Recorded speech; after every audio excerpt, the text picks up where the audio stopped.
Maadest nagu eelnevatel aastatel tuleb hästi palju osavõtjaid, nagu ikka, ja siin nad nüüd müttavad. See aasta on uued alad, nagu ma aru sain, hästi palju on karjääri, ehk sinnapoole, kõike üle raudtee minda. Viivikonnas ei ole nagu näha. See aasta on meil uus nii-öelda puhkeala, toitlustus, siklevendadele nii-öelda kodukootud saun, kus saab soojas olla. Eesti paremik on kohal? No, tippsportlased on ikka kohal. Ainult jah, nagu ikka Tarvo ei saa võistelda, kuna ta on korraldaja, aga muidu on ikkagi tippmeeskond on kohal. Võistlus, trass see aasta on kokku üle 200 kilomeetri veits. Eile oli sellest 50 kopikatega ja täna on siis 155. Kuskilt kuulsin, et midagi taolist. Nii et ikka tükk sõit meist. Me oleme turisti UTV-d, me oleme vanad ja väsinud ja raha meil on ka, et me jaksame siuksed masinad enda lasta ja siis me nüüd tulime lõhkuma neid, aga ei tea, mis saab, sest esmaspäeval on vaja tööle minna ja natuke kardan ka.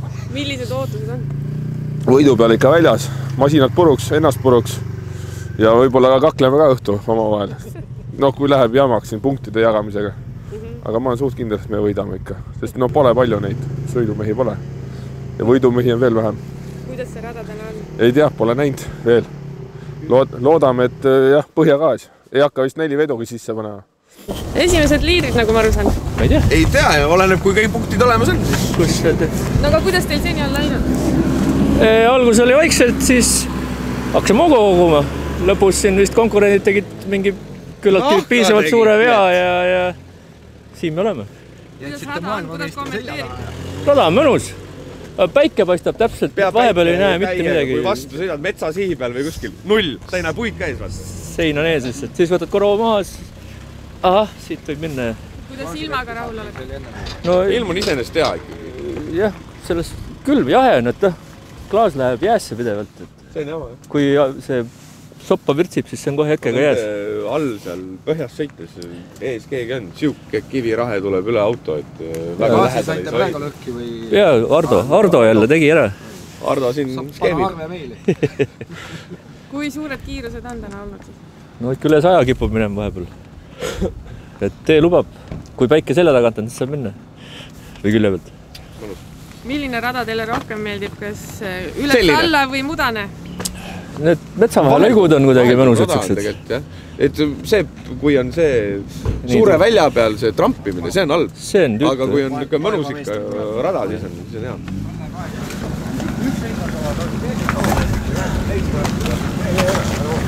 Kuidas seni on läinud, räägi? Katus. Elu esimene katus. Panime niprisse üle ja siis sügav kraav täieb pasaga sisse. Aga nad aitasid meid, me saime ise lükkasime külje peale ja siis tõmmati püsti. Aga nõbmasime otse üle. Otse üle? Otse üle, jah? Jah, see kabi pidi. Põmm. Ahah. Nii, pane mitte.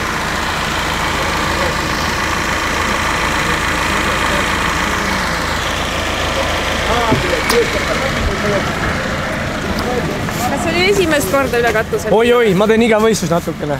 Tal on hea meelega räägi. Mulle meeldib katust teha. Jah, aga tavaliselt ma teen tagurpidi. Nüüd läks nagu teistpidi. Üle nina? Üle nina, katuse peale. Aga võib-olla kommenteeridki, mis on olnud selle nagu sinu võistleja karjääri jooksul kõige põnevam seiklus? Meeldiv või ebameeldiv või? No võib nii ja naa. No eks need katused ongi sellised, et hull on siis, kui välja ei saa vee seest teeda, aga siin on kuivas õnneks, nii et võib teha. Et abilisi on ligi ja? No siin jah, võib olla, võib mitte olla, et ega pead ise hakkama saama üldiselt. Milline rada sulle eriti meeldib? Kas selline kõrge üles-alla või mudane või vesine või? Kus on see põnevam? Pigem kiiruse kross, et see oleks nagu hea. Et saaks ühtlast kiirust? Saaks rallit teha, jah. Aga ei, kõik sobib. Okei.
kuidas siiani läinud on?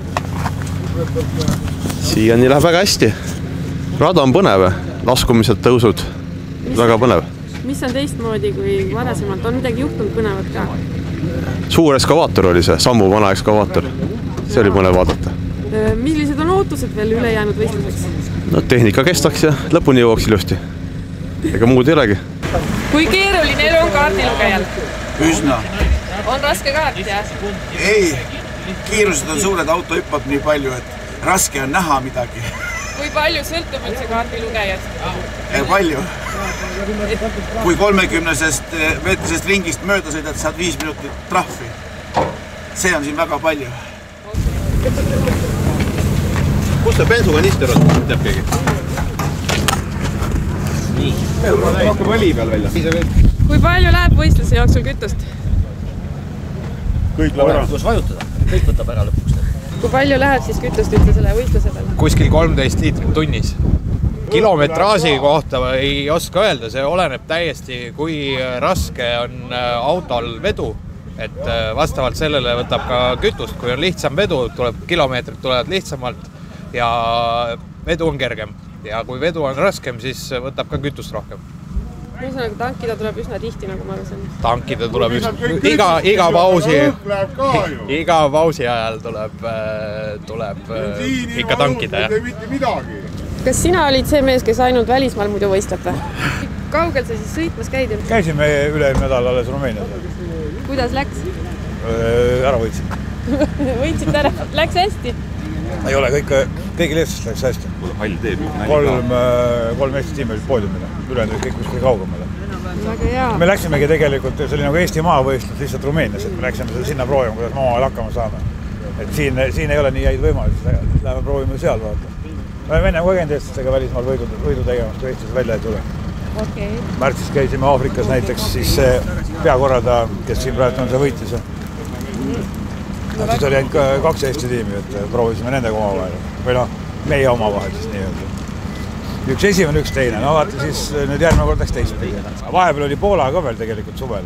Seal oli ka 3 Eesti tiimi poodiumil, nii et tundub, et kui eestlased lähevad, seal see poodium ära võetakse. Aga varsti hakkab see teistele nii-öelda sellist ebamugavust, ebameeldivust tekitama, et äkki nad ei tahagi enam tulla. Aga keegi ei tea. Aga Eestis on konkurents ka tegelikult väga kõva, et siin on väga tegelikult hea sõita. Ja rada on ka, mis Tarvo teinud on täitsa üks mõnusad on praegu. Lihtsalt väljas on külm, autos on ka külm, meil ei ole erilisi aknaid ja sooja ka väga palju ei puhu. Et külm on toas, aga praegult on alles teine LK on tehtud, 2 on veel, päris raske tuleb. Kuidas teil on läinud seni? Me oleme rahul, tehnika on vastu pidanud ja meil on hea. Mida põnevat on juhtunud? Väga tempokas sõit on. Et mulle endale sobib siuke hästi tempokas sõit. Et saab kiirust arendada? Just. Okay. Aga eks see on alles algusega. Kas külm ei ole? Ei ole, vastavad riided on seljas. Aga muda ikka paistab, et on. No natuke on jah, aga rada on üldiselt kiire sellest. Mis seast on siis teistmoodi? Nagu tavaliselt on kõik kiired rajad, künkad, nad siit tulevad seinast alla, järgmist lähevad üle, järgmist künkast üles, et siin on palju nalja tehtud, et ikka juhtub mõnel. Mis siis on huvitavad juba juhtunud? No mõni käis üle katuse ja mõni auto läks katki ja mõni ATV ka. Aga nagu tavaliselt. Kas liidrid on samad kes eelmine aasta? Siin paar uut nägu on ka ikkagi, kes eesotsas sõidavad. Et uusi tulijaid on ka, seda on hea näha, et asi areneb. Kas on ka välismaa osalejaid? Ja Lätist ja mingi Somm oli ka. Mis siis ootused on veel selleks võistluseks? Et kõik saaks elusalt tervet lõpuni. Räägi natuke sellest kaardivärgist ka. Kui keeruline on kaarti lugeda ja kuna saab võistleja kaardi? Võistleja saab kaardi siis eile kell 3 saadeti kaardid laiani. Siis nad saavad selle nii-öelda läbi töötada. Ja kaart koosneb siis punktidest, erinevatest, mis tuleb siis läbida ja tuleb siis leida siis enda jaoks kõige kiirem tee siis. Ja järjekord on ka tähtis, et punktid tuleb läbida siis kasvavas järjekorras. Ta keeruline kindlasti on, sest et metsas hüppab ja möllab kõik asi, nii et et selles mõttes... Sõidu ajal on seda suht raske teha. Jah, kuna kiirused on ka üsna suured ja maastik on ka, et siis on nii-öelda päris keeruline isegi lugeda. Et tuleb neid päris palju eksimusi ikkagi sisse. Ootab praegu olema raja peal või mitte? Ei ole. Kaardilugejal on siis suur kodutöö vaja teha? Just, kaardilugeja ülesanne ongi teha kõik e-luure nii-öelda ja välja selgitada, kust on kõige parem sõita.